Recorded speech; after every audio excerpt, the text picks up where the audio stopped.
Cassie, we'll talk to you in a few minutes. A former Oklahoma City police officer turned state lawmaker is fighting to keep metro streets safer. He is pushing a bill that would make it harder for accused violent criminals to get out of jail. Our News 9 crime tracker Jennifer Pierce is live outside the county jail with the details. Jen? Amanda, the bill would prevent someone from getting bail if they are arrested for a violent crime while they're out on bond for another violent crime.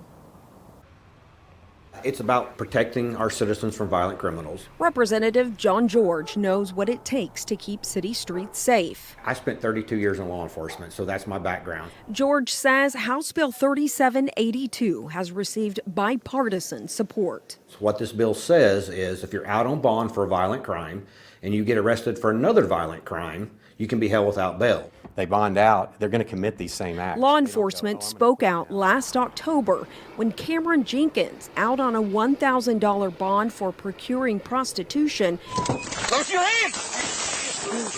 shot a Cleveland County deputy after a traffic stop turned into a pursuit.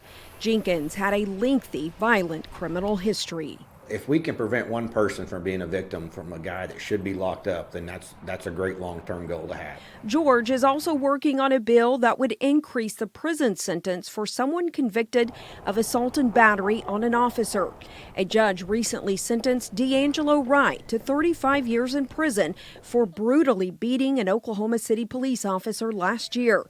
Under current law, Wright will serve less than half of that sentence before he's eligible for parole.